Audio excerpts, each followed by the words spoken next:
Hello, welcome to Chapter 4, homework questions 17 through 22. Question 17. Use your trig table toolkit from problem 4-16 to help you find the value of each variable below. So on question 17a, we have 79 degrees. If you go back to your toolkit, 79 degrees, and this angle up here would represent 11 degrees because some of those are 90, they're complementary. But if we're using 79 degrees, our 79 our 79 degree angle represents a ratio of 5/1. So we can set this up as 95, which is your change of y over change of x is x, would be equal to the slope ratio of 5/1 approximately. Therefore, 5x is equal to 95. And then we can divide both sides by 5. And x is equal to 19. And I say equal to, but it's approximately equal to 19 because these ratios are not exact. They're close, but they're not exact, so it's approximately 19. On part B, we're given another triangle where we have the side lengths as 40. So we know the ratio is 40 over 40, which reduces to 1, or 1 over 1. And going back and looking at your toolkit, a ratio of 1 is a 45 degree angle. So this angle right here, A, is equal to 45 degrees, which means B also has to be 45 degrees because 90 minus 45 is 45. Also, the side lengths are the same, so the ratio would still be 1 over 1. On part C, we have 22 degrees, but if we take 90 minus 22, that would give us 68 degrees. So we'll use the 68 degrees ratio. Once again, look at your toolkit. 68 degrees has a ratio of 5/2. It's the reciprocal of 22 degrees, which was 2/5. So we can say 5/2 is equal to y over 70. And then we'll get 2y is equal to 350. Divide by 2. And that's 175. So y is equal to 175. And just a quick recall on your toolkit just to make sure that you do have the appropriate ratios. 11 degrees is approximately 1/5. The next one you should have is 18 degrees, and that is approximately 1/3. We have 22 degrees, and that's approximately 2/5. We can also write these as decimals. 45 degrees is 1, and that's exactly 1 on that one. We have 68 degrees, and that's the complementary angle to the 22. So it's the reciprocal of that, which would be 5/2. Then we have 72 degrees, and that's the reciprocal of 18, so that's 3/1, or 3. And then we also have 79 degrees. 11 degrees is its complementary angle, and it's the reciprocal of 1/5, which is 5, or 5/1. So just wanted to add that to the slide there so you could see the 7 different angles and the 7 different slope ratios that you should have in your toolkit. Question 18, the triangles shown below are similar. What is the ratio of side length NE to side length AK? So NE right here to AK. So the ratio would be 96 over 24. And if you reduce that, it'll be 4/1. Part B, use a ratio to compare the perimeters of the triangles. How is the perimeter ratio related to the side length ratio? Now, if we want to go and fill out the rest of the triangle, we know this is 96 feet because it is an isosceles triangle. By the markings, you can see that. This side would be 24 feet. We also know that the ratio, if they're similar, is 4. So I could take 7 times 4 to get this side length to be 28. It does want us to use a ratio to compare the perimeter.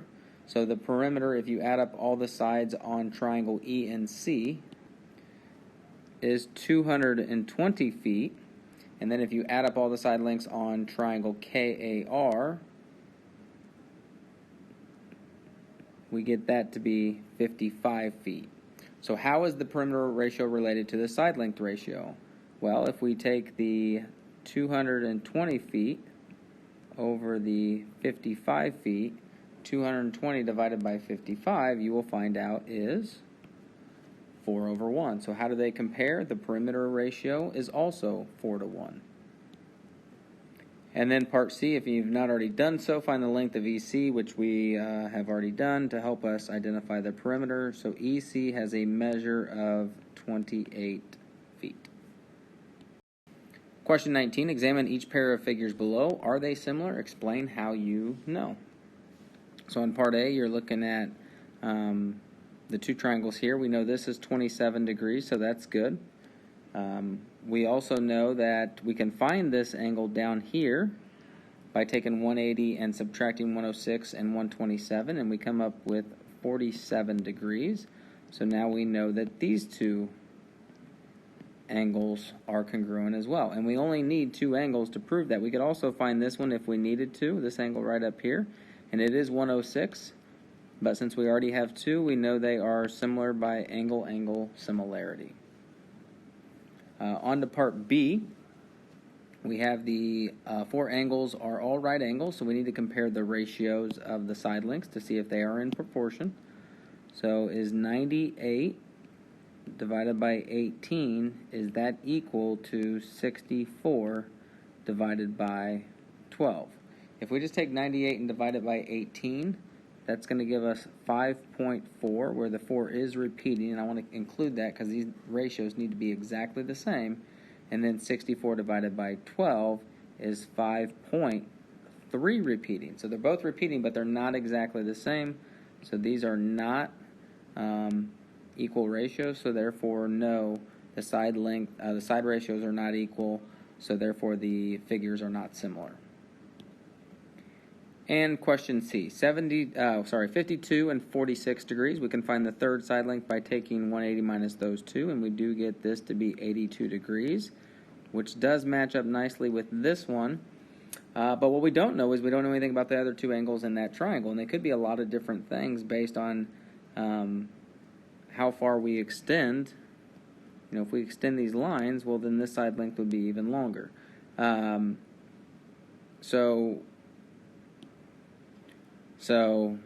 That possibility, but if those lines are parallel, they'd still be similar. So what I really need to probably do is to say that, you know, we could do 82, but our line doesn't have to go straight across. It could go up like this. So those angles could be different. Remember, we need two angles to be the same to say that they're similar. So on this one, no, they are not similar. We don't have enough information about these other two angles right here. We don't know enough information about them. Question 20. Find the area and perimeter of the triangle below. Let's go ahead and start with the area. Area is equal to half the base times the height. If we're going to use the base, this would have to represent our base, which we don't have. We do have the height, and that is 3. So we might have to do a little extra work if we're going to use that as our base. So let's see what else we can figure out here. We do have a right triangle, so it looks like we can use Pythagorean theorem to find the missing part. We'll just call this down here x. So that'll be, remember, this is a leg, change colors here. This represents a leg, and this represents a leg. So the 6 is the hypotenuse. So we have x squared plus 3 squared is equal to 6 squared. So x squared plus 9 is equal to 36, and we're going to solve for x. Now, when we go to take the square root of 27, we're just wanting an approximation as to what the square root of 27 is. So we don't want to leave it as the square root of 27. Let's write it as a decimal. Approximately 5.2 is what this value will be. So take out the x and say 5.2, approximately centimeters. We'll go ahead and do the same thing on the next part of the triangle. So we'll still keep with this leg and then this one here. And then 9 will be our hypotenuse, so we'll call this y. So 3 squared plus y squared is equal to 9 squared. That's 9 plus y squared is equal to 81. Subtract 9. And then once again, we're going to take the square root. That's a 72. So y would be approximately the square root of 72, which is 8.5. So 8.5. So now we have the area. We do have the base. We take 8.5 plus the 5.2, and that's 13.7. So 1/2 times 13.7 times the height of 3. And it is measured in centimeters, so we want to make sure that we answer in centimeters squared. And so when we multiply all that up, we get approximately 20.55. And don't forget centimeters squared. If you actually use the exact values, you could have potentially done this as well. Instead of doing 13.7, maybe on your calculator you did just the square root of 27 plus the square root of 72, and then times that by 3. If you do it that way, you're going to get a little bit of a different number. It'll be actually a better number, be more exact. Let me plug this in the calculator and see what we get. It's pretty close, 20.52, which is more accurate because we use the exact numbers instead of an approximation. But either way, it still is an approximation of the area, no matter which way we did it. All right, so we found the area. Had to do a little extra work, though, to find it. Now we have the information that we need to find the perimeter. So one way or another, we're going to have to find that side length anyways. So now we have 6 plus 9 plus the 13.7 if we approximate it. So the perimeter, if we keep it as 13.7, will be approximately 28.7 centimeters. And then once again, we could do the same thing and leave the square roots in and see if that gives us a little bit better of an answer. So I'll plug that into the calculator and see what we get there. For that one, if we round to the same place, I still get 28.7. If I don't round and I go a little bit further out, it'd be 28.68 centimeters. So very close on that one. So I just included that I used the square root of 27 and square root of 72 for that second perimeter, if that's what you got. Question 21. Examine the figure below, which is not drawn to scale. Which is longer? Line segment AB or line segment BC? Explain your answer. So we're trying to compare this line segment AB to this one BC. So think about how we can find information out about those two side lengths. Remember, 11 degrees has an approximate slope ratio of 1/5. So we can figure out that side length by saying that 1/5 should be approximately the same as 10 over that side length AB, which means AB is going to be approximately 50, and that'll be 50 feet. And then we can do the same thing with 68 degrees. Go back to your toolkit. That's approximately the ratio of 5/2. Remember, 22 degrees is its complementary angle. And so we can say 5 over 2 is approximately going to be equal to, on that one, what is it, 10 over side BC. And so when we solve for that, we'll get BC is approximately, looks like 4 feet. So examine the figure below, which is not drawn to scale, which is longer. So obviously AB is much longer, and we probably could have come up with a quicker answer than actually solving for each of them, but we are able to show as to why AB has a longer side length. But if you could have explained it without showing the math, that's perfectly fine too. Just make sure you have that explanation in there.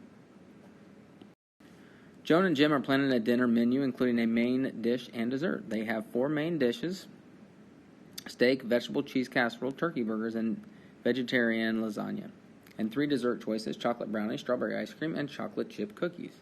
Joan and Jim would like to know how many different dinner menus they have to choose from. One way to make sure you have considered the entire sample space, all the possible menu outcomes, is to make a table like the one at the right, or in this case below. How many different menus are there? So you can go through and you can see that the steak, if you have a steak, you can eat chocolate brownies, strawberry ice cream, chocolate chip cookies. And then you can have all those with the 4 different choices. So you kind of see that table as to what's happening. So let's go to Oh, part A says how many different menus are there then? So based on the table, you see that there are 12 different menus. On B, assume the main dish choice and the dessert choice are both chosen randomly. Are all the menus equally likely? And the answer to that question is yes, because we have different choices. There's 4 different choices of main dish, and there's 3 different choices of the brownie, so not one has more than another, so they're all equally likely to happen, and they're all different. C, what is the probability they pick a menu without meat? So let's look at that. What is the probability they pick a menu without meat? So we have the steak, well that's meat. Then we have the vegetable casserole, so that does not have meat. Turkey burger has meat, and then what do we have here? This is the vegetarian lasagna or whatever, except it says vegetable on there. So that's 6. So the probability for without meat would be 6 out of 12, or 1/2, or you could even say 50%. On the next one, what is the probability they pick a menu with chocolate? So let's get rid of these. Let's go back through and find the ones with chocolate. So chocolate, brownies would include all those. Chocolate chip cookies would include all those. No strawberry ice cream on that one. No chocolate at least. So that's 8 out of 12. Divide by 4, and that reduces to 2/3, or approximately 67%. So once again, the table allows us to see the sample space a little bit better, see all the possible outcomes.